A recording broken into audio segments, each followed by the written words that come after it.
Okay, let's just jump right in with a question that honestly every single one of us should be asking. Parents, teachers, everyone.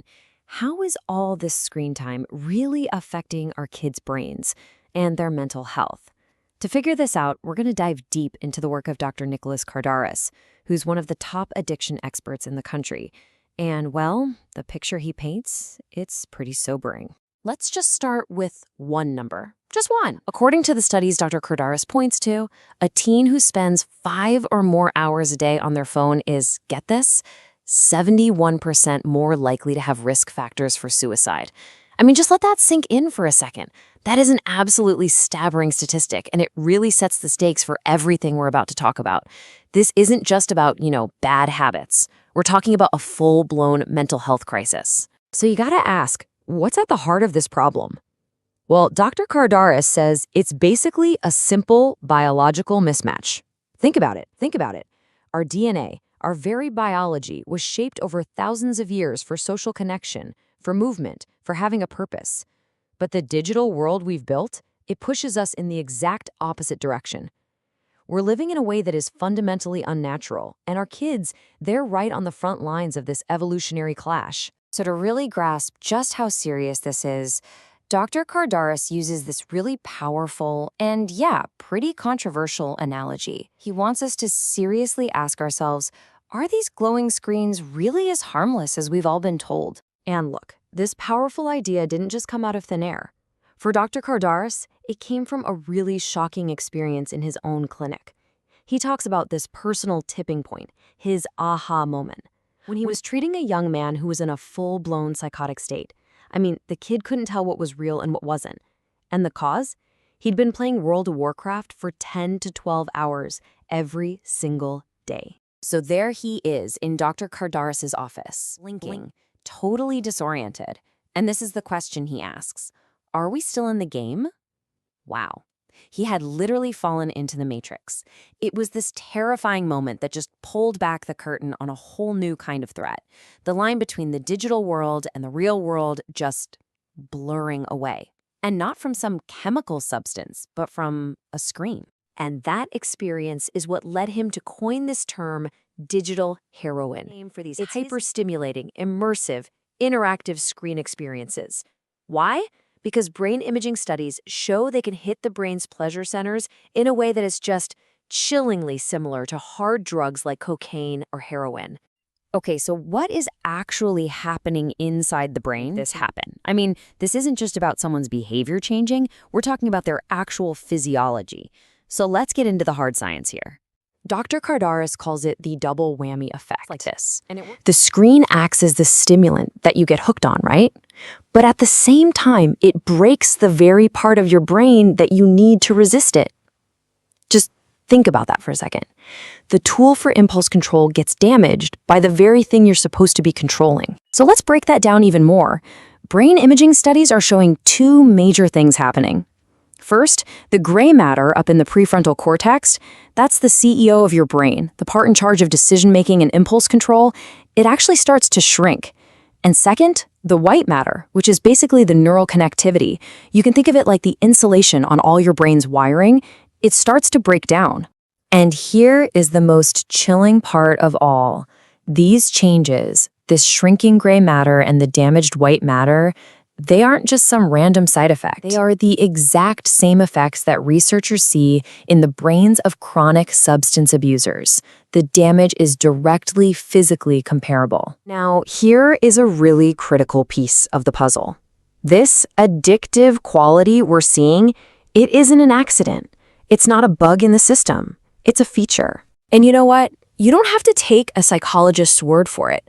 The very people who built these platforms have admitted it themselves. Sean Parker, the first president of Facebook, he's on the record saying that they intentionally exploited vulnerabilities in human psychology to create something that was habit-forming by design. So how does that actually work? Well, prosecutors in some of the big cases against tech companies have a name for it, the extremification loop. It goes like this. First, an algorithm targets a vulnerability, say a teenager's insecurity about their body. Then it starts serving them more and more extreme content on that topic. It feeds on their emotional reaction to keep them engaged, until, before they know it, they're trapped in this powerful, isolating echo chamber. So how on earth did these devices get so deeply woven into our kids' lives? Dr. Kardaras argues it happened through a Trojan horse, the promise of education. You see, by slapping the label educational tool on screens, tech companies got well-meaning parents and schools to just welcome them in. It bypassed all the natural skepticism we might have had otherwise. Okay, so the problem is clear, and yeah, it's a big one. But you know what? The story doesn't end there. There's a growing movement that's starting to fight back, which brings us to the solutions. And this leads us to a really central strategic question. Do we stick with what we've been doing, this reactive, treatment-based model where we wait for a crisis to happen, or do we shift to prevention and try to stop kids from falling off the cliff in the first place? For Dr. Kardaras, there's no question.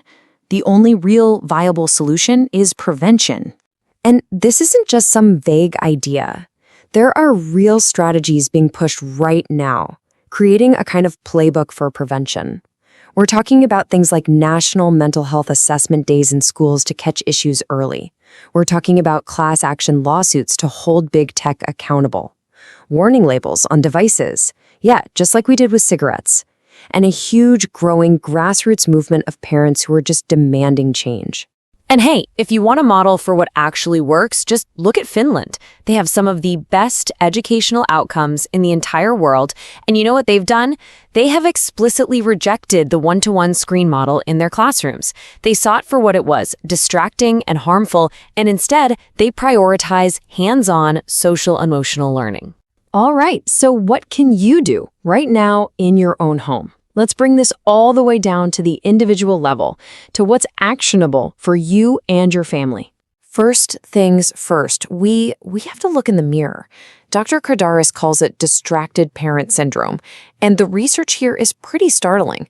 A parent who is physically in the room but mentally checked out on a device can actually be more damaging to a child's sense of attachment than a parent who isn't there at all.